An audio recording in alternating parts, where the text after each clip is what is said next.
अयोध्या में राम मंदिर तो बन ही रहा है, अब वहाँ मस्जिद बनाने की तैयारी हो रही है। पहली ईंट ये हमारे सामने रखा है और ये ईंट अब अयोध्या जाएगा और वहाँ एक मस्जिद का निर्माण होगा जो पूरे विश्व को अपनी ओर आकर्षित करेगा। 5 एकड़ ज़मीन हमको सुप्रीम कोर्ट ने दी, 6 एकड़ ज़मीन हमने वक्फ बोर्ड के जरिए पहल की, तो यानी 11 एकड़ पे ये बहुत बड़ा प्रोजेक्ट हो रहा है। बाबर नाम छोटा लगे, बाबर हमारा आइडियल हो ही नहीं सकता। बाबर एक राजा था, बाबर तीर तलवार लेके आया था, गरीब नवाज कासा लेके आए थे। बाबर लूटने आया था, गरीब नवाज देने आए थे। हम गरीब नवाज को मानने वाले लोग हैं। मस्जिद मोहम्मद बिन अब्दुल्ला नाम दिया गया। हिंदुस्तान में कोई ऐसी इमारत नहीं होनी चाहिए इससे खूबसूरत। लोग इसके बाद ताजमहल नहीं जाएंगे, लोग मस्जिद मोहम्मद बिन अब्दुल्ला देखने जाएंगे। नमाज, रोज़ा, ज़कात, हज, ये जो इस्लाम की 5 बुनियाद है, उस 5 बुनियाद के ऊपर पिलर हमने खड़ा किया। ये मस्जिद दुआ और दवा का केंद्र बिंदु होगा।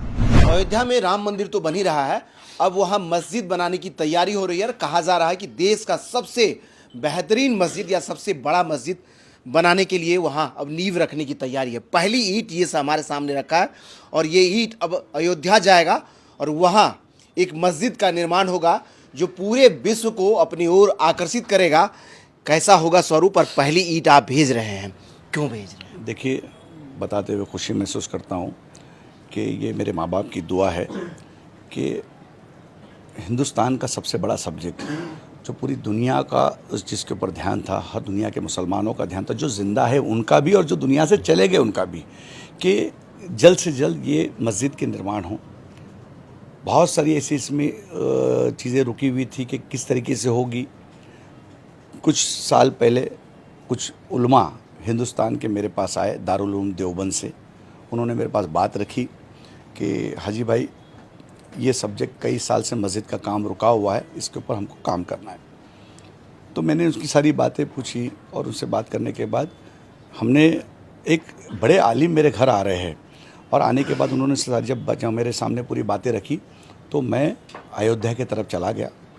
अयोध्या जाने के बाद मैंने जो ज़मीन जब देखी, मैं बाप खुदा बताता हूँ, अल्लाह को हाजिर नाजिर रख के बताता हूँ, इतनी खूबसूरत, इतनी ब्यूटीफुल ज़मीन है और वहाँ एक दरगाह है। जब मैं ज़मीन पे उतरा तो मुझे ऐसा लगा कि ये शिफ्टिंग किसी कुदरत के नुमा हुई है, किसी सुप्रीम कोर्ट ने नहीं दी है, या अल्लाह की तरफ से सारी बातें जम के आई है। रोड टच ज़मीन, चारों तरफ आम के बाग, इतनी खूबसूरत ज़मीन। वहाँ एक अल्लाह वाले शाह गदा शाह दूल्हे वहाँ पे आराम फरमा रहे। मैं दरगाह में जब गया तो मुझे ऐसा लगा कोई मेरा हाथ पकड़ के दरगाह में ले जा रहा है। मैंने वहाँ दुआएं मांगी और दुआएं करके मैंने 25 करोड़ लोगों में अल्लाह आपने मुझे चुना है। सरकार से मैंने कहा कि मैं बहुत नॉर्मल फैमिली से हूँ, पर आपने मुझे चुना, मुझसे काम ले लो। और जब मैं बाहर आया, वहाँ हमारे ज़फ़र साहब चेयरमैन, जिनको सुप्रीम कोर्ट ने ज़मीन जो दी, उनके हैंडओवर किए, वक्फ बोर्ड के चेयरमैन वगैरह सब साथ में थे। उन्होंने मुझे पूरा प्लॉट घुमाना शुरू किया। जब मैं प्लॉट पे जब देखा तो सामने बोर्ड था जिस पे इसकी डिज़ाइनिंग थी। मैं देख के वहीं रुक गया। तो वहाँ से फिर मैं मुंबई चला गया। मुंबई आने के बाद मैंने हिंदुस्तान के सारे बड़े बड़े हर मसलक के, सुन्नी, तबलीग, देवबंदी, अहले हदीस, पीर, हर एक से मैंने बातचीत शुरू कर दी कि हमारे बच्चों का मुस्तकबिल संवरना चाहिए, कहीं ना कहीं नफ़रत मोहब्बतों में बदलना चाहिए। जितने हम मुसलमान हैं उतने इंडियन भी है। अगर हमारे हिंदुस्तान की अगर ये बात आती है, हर एक चीज़ को ध्यान में रखते हुए, आन बान शान उनको सबको रखते हुए, इंशाअल्लाह ताला अपने मुसलमानों की वक़ार रखते हुए सारी चीज़ें की जाएगी। इसकी पहल करना चाहिए। सुप्रीम कोर्ट को जब हमने कहा कि सुप्रीम कोर्ट जब जो फैसला करेगी हम उस फैसले को मंजूर करेंगे। जब सुप्रीम कोर्ट ने एक फ़ैसला किया, ये मस्जिद बदल मस्जिद का फैसला नहीं था, एक ऐसा आया कि एक निर्णय हो कि मुसलमानों के दिलों पे ठेस पहुंची है, ये सारी चीज़ हुई और सुप्रीम कोर्ट ने एक ज़मीन दी। अब हम उसको मुकर नहीं सकते। इस सारी बातें समझाई तो कई उलमाओं ने कहा कि मस्जिद बदल मस्जिद हो नहीं सकती, पॉसिबल नहीं है। तो हमने वो भी बात जफ़र साहब चेयरमैन के पास रखी, वक्फ बोर्ड सुन्नी यूपी के पास में। फिर किस मौलाना ने कहा कि आपने डिज़ाइन देखी क्या? तो मैंने बोला हाँ देखी। तो बोले क्या देखी? मतलब जो आपने देखी वो भी मैंने देखी। तो बोले उसका क्या? मतलब उसके बारे में बात की जाएगी, क्योंकि उसके पहले की जो डिज़ाइन थी जो हिंदुस्तान के मुसलमानों को पसंद नहीं थी, वो कुछ अजब तरीके से बनी हुई थी, उस पर मीनारें नहीं थी, मस्जिद की शक्ल ही नज़र नहीं आती थी, तो लोगों को पसंद नहीं आ रही थी। वो भी एक मसला आके खड़ा हो गया था। तो मैंने सारी बातें रखी तो चेयरमैन यूपी सुन्नी वक्फ बोर्ड के जफ़र फारूकी साहब ने कहा मुझे, हाजी भाई बिल्कुल जो मुसलमान सोचते हैं, जो हमारे आलिम दीन सोचते हैं, जो हमारी कौम सोचती है, उस तरीके से हमको काम करना है। और अल्हम्दुलिल्लाह हमने पूरे हिंदुस्तान के उलमाओं से बात करके सबसे पहले हमने मस्जिद की डिज़ाइन चेंज करने की बात की। तो उन्होंने तुरंत कहा कि बिल्कुल आप मस्जिद की डिज़ाइन चेंज कीजिए। तो मेरे एक दोस्त है इमरान शेख, जो वर्ल्ड के मस्जिद के डिज़ाइनर है, खास मस्जिदों का ही काम करते हैं। तो मैंने उनसे बात की और अल्हम्दुलिल्लाह उन्होंने जैसे उनको कहा कि इतिहास के पन्नों पे आपका नाम लिखा जाएगा कि आप जो काम करने जा रहे हो। और उसके ऊपर हमारी दोनों की बहुत देर तक बात हुई, बहुत सारा डिस्कशन हुआ कि मस्जिद कैसी होगी, इसके ऊपर हमने बात हुई। तो उन्होंने पूछा मुझे मस्जिद कैसी होगी, तो मैंने उनको कहा कि सवाल का जवाब होना चाहिए। तो उन्होंने कहा मैं समझा नहीं, सवाल का जवाब क्या है? कि सवाल का जवाब में बोला ये है कि हिंदुस्तान में कोई ऐसी इमारत नहीं होनी चाहिए इससे खूबसूरत। लोग इसके बाद ताजमहल नहीं जाएंगे, लोग मस्जिद मोहम्मद बिन अब्दुल्ला देखने जाएंगे। तो हमने मस्जिद की डिज़ाइन की, फिर उन्होंने नाम का पूछा। तो हमने एक नाम, ऐसा नाम कि जो बाबर नाम छोटा लगे। बाबर हमारा आइडियल हो ही नहीं सकता। बाबर एक राजा था, इस देश पे तीर तलवार भाला लेके आया था, इस देश पे राज करने आया था, इस देश पे कब्जा करने आया था। हम बाबर को नहीं मानते, हम गरीब नवाज को मानने वाले लोग हैं। बाबर तीर तलवार लेके आया था, गरीब नवाज कासा लेके आए थे। बाबर लूटने आया था, गरीब नवाज देने आए थे। हम गरीब नवाज को मानने वाले लोग हैं। तो मस्जिद मोहम्मद बिन अब्दुल्ला नाम दिया गया, नाम का हो गया। अब शरई मसला आके अटक गया कि शरई मसले के अंदर जो मस्जिद बदल मस्जिद जो इमाम नहीं चाहते थे, हम नहीं मानते कि बाकी फिर भी उनकी भी बात रखना चाहिए कि हमारे वो बड़े हैं दुनिया हिंदुस्तान में, आज बड़े ओहदे पे बैठे, हम उसको आलिम दीन बोलते हैं, पीर बोलते हैं। तो जब बात आई तो हमने वहाँ पे 6 एकड़ ज़मीन की बात रखी कि इतना बड़ा प्रोजेक्ट हम जब कर रहे तो 6 एकड़ ज़मीन होनी चाहिए। तो 5 एकड़ ज़मीन हमको सुप्रीम कोर्ट ने दी, 6 एकड़ ज़मीन हमने वक्फ बोर्ड के जरिए पहल की। तो यानी 11 एकड़ पे ये बहुत बड़ा प्रोजेक्ट हो रहा है। अब वहाँ पे सबसे अद्भुत क्या होगा, तो हमने वहाँ सोचा कि हम वहाँ पे कैंसर हॉस्पिटल बनाएंगे और मस्जिद के साथ में जो सुप्रीम कोर्ट ने हमको ज़मीन जो दी, उस प्लॉट पे कैंसर हॉस्पिटल बनेगा, मेडिकल कॉलेज बनेगा, लॉ कॉलेज बनेगा, लोग कानून सीखेंगे, लोग पढ़ेंगे, हमारी बच्चियाँ पढ़ेगी, लोग इलाज करना भी सीखेंगे। और इसके बाद मैं दावा करता हूँ यूपी और बिहार से टाटा में लोग नहीं आएंगे, पांडे जी, शुक्ला जी, गुप्ता जी, अब्दुल रहीम, अब्दुल करीम यहाँ नहीं आएंगे। वो मस्जिद मोहम्मद बिन अब्दुल्ला हॉस्पिटल में जाएंगे और वहाँ उनका इलाज होगा और मुफ्त में इलाज होगा। तो जब वो वहाँ से जब जाएगा अपनी माँ का इलाज करके, जब कोई हिंदू व्यक्ति जाएगा, पांडे जी, शुक्ला जी जाएगा या अब्दुल रहीम, अब्दुल करीम जाएगा, माँ का बाप का जब बच्चे का इलाज करके फ्री में जब जाएगा, तो जिस नाके पे, जिस चौराहे पे जब जाएगा, वो पूछेगा कहाँ गए थे, तो बोले मस्जिद मोहम्मद बिन अब्दुल्ला हॉस्पिटल में मैं गया था, मेरी माँ का फ्री में इलाज हुआ। वो एक अच्छा मैसेज लेके जाएगा, एक अच्छा पैगाम लेके जाएगा कि ये है मुसलमान। हमको मदीने वाला मुसलमान दिखाना है, हमको नबी वाला मुसलमान दिखाना है, हमको गरीब नवाज वाला मुसलमान दिखाना है। अगर ये चीज़ हम वहाँ पे करने में कामयाब हुए, 100% अल्लाह ने चाहा इस देश में नफ़रतें ख़त्म होगी और मोहब्बतें आएगी। ये मस्जिद दुआ और दवा का केंद्र बिंदु होगा। मतलब हाजी अरफात जो है सिर्फ मस्जिद बनाने की नहीं, बल्कि इस देश को एक नई पैगाम या नई राह पर ले जाना चाहते हैं, धार्मिक एकता की बड़ी मिसाल को खड़ा करना चाहते हैं।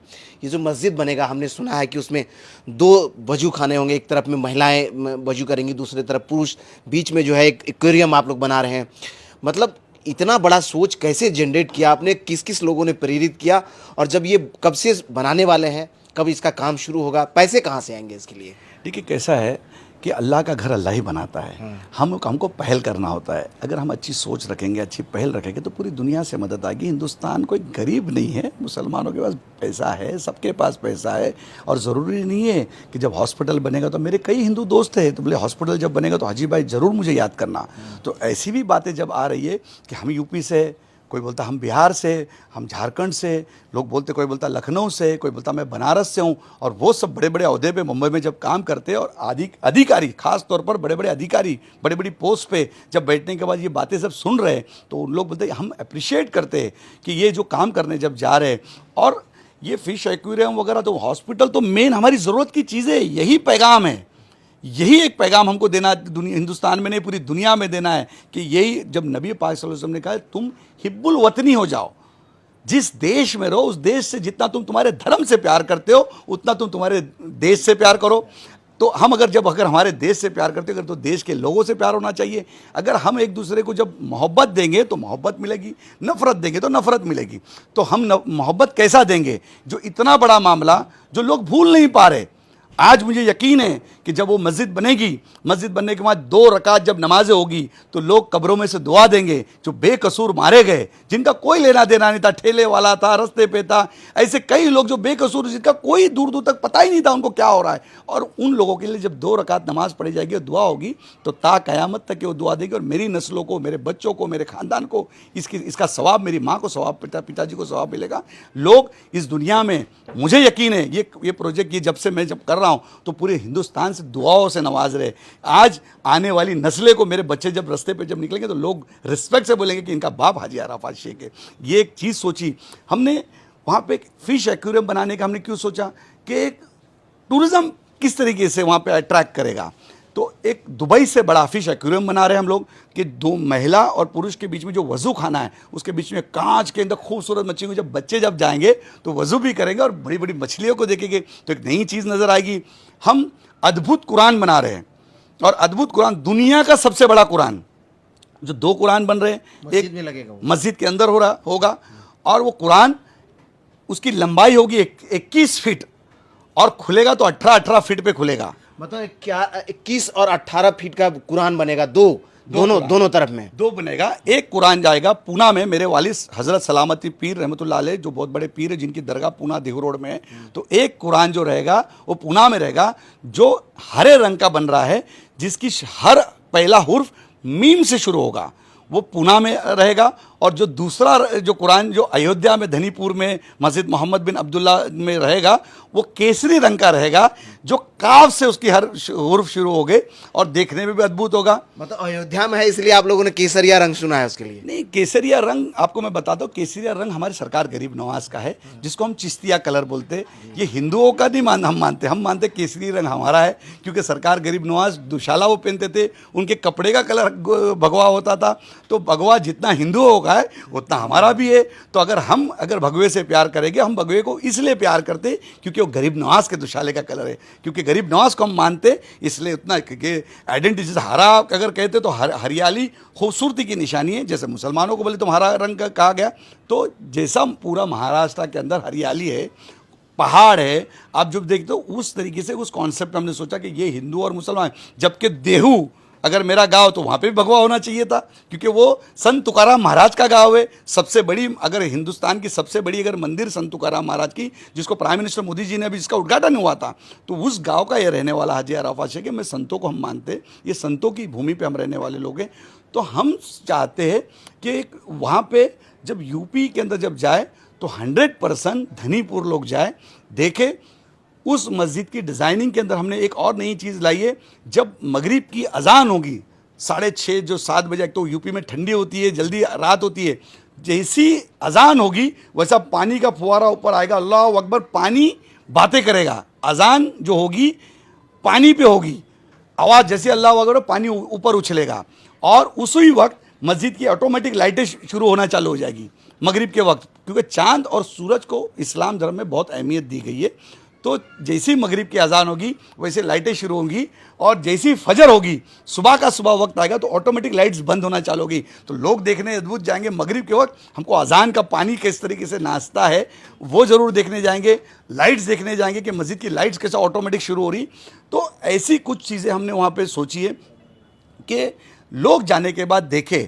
फिर उसके बाद ख़ास तौर पर कैंसर के जो पेशेंट्स होते हैं, लेडीज़, तो उसके लिए हमने वहाँ पे प्रेग्नेंट लेडी जब जाएगी उसका भी फ्री इलाज किया जाएगा। वो कैंसर का जो गेट जाएगा, जिसको इमदादिया हॉस्पिटल का हमने नाम दिया कि इमदादिया, तो जब इमदादिया के जब गेट में आएगा तो 2 रुपये जो फॉर्म का भरना है वो भी नहीं लिया जाएगा, और वो जाएगा, कोई भी हो, जाति धर्म का हो, हिंदू, मुसलमान, सिख, ईसाई, कोई भी हो, उसको एक घर अपना परिवार में जिस तरीके से वेलकम किया जाता है, उसको ऐसा फील होगा कि मैं मेरे घर में हूँ। जिस तरीके से हमारे परिवार के लोगों को रिस्पेक्ट देते हैं, उस तरीके से हर धर्म के लोगों को वहाँ रिस्पेक्ट दिया जाएगा। वो जब तक उसका इलाज नहीं होता तो वहाँ लेडीज़ अगर कोई किसके साथ आऊँगा या कोई बेटा आएगा तो 2 स्पेशल बिल्डिंग बनाई जा रही है, जिसमें सिर्फ लेडीज़ लोग रुकेंगे। क्योंकि उनके पेशेंट के लिए उनको रुकना है, क्योंकि डायलिसिस होता है या कैंसर के पेशेंट के लिए 15 दिन रुकना है, 20 दिन रुकना है, 10 दिन रुकना है, तो 10 दिन उसके लिए कोई भाड़ा नहीं लिया जाएगा। यहाँ तक कि सुबह का नाश्ता, दोपहर का खाना वेज दिया जाएगा।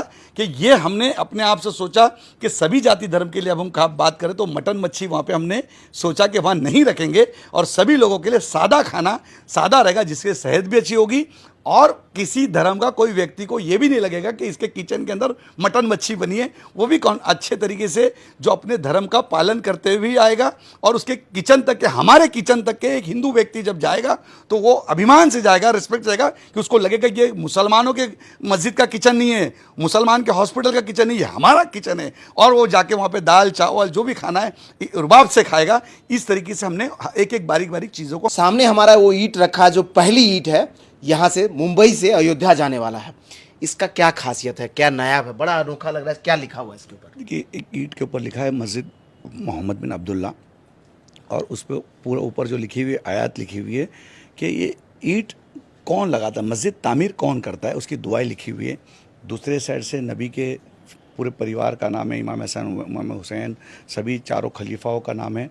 और उसके बाद जो कोई भी ईंट ये देगा मस्जिद के लिए तो उनके परिवार का नाम है। जैसे मैंने मेरे पिताजी का नाम लिखा है वो दूसरे साइड के अंदर कि मस्जिद मोहम्मद बिन अब्दुल्ला को सलामती पीर रहमतुल्लाह अलैह की तरफ से आलमगीर शाह के ये ईंट हमने वफ़ की। तो मैंने ये दी ईंट, और ये मस्जिद को मैंने ईंट दे दी। ये मेरी ईंट वहाँ जाके दीवार पे लगेगी, उस पर प्लास्टर होगा ता क़यामत तक। जब तक के लोग नमाज होगी, जब तक मस्जिद होगी, ता क़यामत तक के मेरे वालिद को उसका सवाब मिलेगा। ये हमने कॉन्सेप्ट लाया। दूसरी चीज़ हमने कहा कि पूरे हिंदुस्तान में नहीं, कहीं पे भी नहीं, कोई भी मौलाना या कोई भी व्यक्ति चंदा नहीं मांगेगा। जो रसीद फाड़ते घूमते हैं, इसके लिए चंदा कोई नहीं मांगेगा? नहीं मांगेगा। कैसे डोनेशन करेगा? अगर हम करना चाहें तो कैसे करेंगे? तो हमने उसके लिए एक वेबसाइट हम बना रहे हैं, जिस वेबसाइट के ज़रिए QR कोड होगा। जो कोई भी पूरी दुनिया से कहीं से भी जो इंडियंस रहता है, वो अगर वो मस्जिद के लिए देना चाहता है या कोई भी है देना चाहता है, तो डायरेक्ट मस्जिद के अकाउंट में देगा और मस्जिद के अकाउंट में पैसा डायरेक्ट जाएगा। दूसरा, कोई ठेले वाला, गरीब केले वाला होने दो, मटन वाला होने दो, रिक्शा वाला होने दो, या कोई भी व्यक्ति 100 रुपये भी देना चाहता है, वो QR कोड के जरिए देगा, डायरेक्ट मस्जिद के अकाउंट में जाएगा। क्योंकि ये बहुत बड़ा मामला है। सीधा उसका मैसेज उसके मोबाइल पर आएगा। जैसी अकाउंट में 100 रुपये गए, वैसी उनके तुरंत मस्जिद मोहम्मद बिन अब्दुल्ला शुक्रिया और दुआ और थैंक्स का उनको मैसेज आएगा, ताकि उनको लगेगा कि नहीं, मेरे पैसे राइट जगह पे गए, किसी व्यक्ति के हाथ में नहीं जाएगी। मैं आपके चैनल के माध्यम से कहूँगा कि पूरे हिंदुस्तान में सभी लोगों से कहूँगा, या पूरी दुनिया में सभी लोगों से कहूँगा कि जहाँ जहाँ आपका चैनल देख रहे, कोई भी व्यक्ति आपके पास चंदा मांगने आया तो मेहरबानी करके चिट्ठी और रिसीट के ऊपर, हमने हमारी पूरी टीम ने फैसला किया है कि चिट्ठी और रिसीट के ऊपर पैसा नहीं दिया जाएगा। जिस किसी को देना है तो डायरेक्ट मस्जिद में दे, QR कोड के जरिए दे, डायरेक्ट अकाउंट में मस्जिद के डाल दे, या डायरेक्ट किसी को, कोई अभी हॉस्पिटल बन रहा है, किसी को बेड देना है या मशीनरी देना है या रेती देना है, सीमेंट देना है, या कोई करना, अगर कोई कुछ नहीं दे सकता है तो सबसे बड़ा यूपी और बिहार एक हब है वर्करों का। मैं उन वर्करों से कहूँगा, मैन पावर का, जो मुंबई आते हैं, पूरी दुनिया में जाते, तो ऐसे वर्करों से कहूँगा, अगर आप पैसा नहीं दे सकते तो वहाँ आके मेहनत कीजिए, काम कीजिए, इलेक्ट्रिशियन हमको, और वहाँ पे इस तरीके से आप काम किए, भले से 40 दिन काम कीजिए, 1 महीना काम कर दिए, 6 महीने काम किए, और सवाब कमाइए। जिसमें प्लम्बर चाहिए हमको, लेबर हमको चाहिए, इलेक्ट्रिशियन हमको चाहिए, जो लोग जिस तरीके से वहाँ काम करना चाहता है, बिल्कुल आइए और इस मस्जिद का हिस्सा बनिए। जो पैसा दे सकता पैसा दीजिए, जो काम कर सकता काम कीजिए। हमको कई कुक लगेंगे, वहाँ पे इतने लोग काम करेंगे तो लोगों का खाना बनेगा, अद्भुत तरीके से काम शुरुआत होगी। ताकि एक हमको पैगाम देना है। मैं आपको एक वीडियो भी दूंगा, मैं आपसे विनती करूंगा, उस मस्जिद की वीडियो आपको दूंगा, कुछ 17 मिनट की वीडियो है, और वो वीडियो देखने के बाद दुनिया में एक ऐसा मैसेज जाएगा कि हर कोई दुआओं से नवाजेगा। उसकी वीडियो जब देखेंगे, जिस तरीके से उसका डिज़ाइनिंग और जो कॉन्सेप्ट हमने लेकर आया है, 100% हिंदुस्तान के अंदर ऐसी अद्भुत मस्जिद देखने के लिए नहीं किसी ने देखी होगी। 5 बुनियाद पे, इस्लाम की जो 5 बुनियाद है, उसके ऊपर पिलर हमने खड़ा किया है, जिसकी बुनियाद एक पहला नमाज, रोज़ा, ज़कात, हज, ये जो इस्लाम की 5 बुनियाद है, उस 5 बुनियाद के ऊपर पिलर हमने खड़ा किया है। और वो 5 मीनारें जब ता क़यामत तक खड़ी रहेगी तो दुआएं देगी। मीनार का क्या कहना है, मीनार मस्जिद की बोलती है अल्लाह सबसे बड़ा है, अल्लाह अकबर। जो उस मीनार को भी देखेगा वो बीमार अच्छा हो जाएगा, ये हमारा दावा है, क्योंकि हम हमारी नीयत हमारे अल्लाह पे हमारा ईमान है। और उस मीनार को देखने के बाद भी बाबरकत लोगों की दुआ और दवा दोनों होगी, लोग नमाजी भी पढ़ेंगे और अपना इलाज भी कराएंगे। चलिए, ये मस्जिद नहीं एक सोच है और ये कहिए एक पैगाम है पूरे विश्व के लिए, पूरे विश्व में अमन चैन के लिए। जैसे जैसे इसका काम शुरू होगा उसका पूरा एक एक वीडियो आपको दिखेगा, पहले दिन ईंट रखने से लेकर के मस्जिद जब पूरी तरह से तैयार होगा तब तक। अगर मैं ऐसे ही सलामत रहा तो हमारे लिए भी दुआएं कीजिएगा, शेख साहब के लिए भी दुआएं कीजिएगा, और जो लोग जो दे सकते हैं कह दिया, अगर आप डोनेट कर सकते हैं तो डोनेट कीजिए, नहीं तो अगर कुछ नहीं है तो आप दोनों हाथों से श्रमदान करना चाहें तो आइए मस्जिद में काम कीजिए और मस्जिद का निर्माण करवाइए।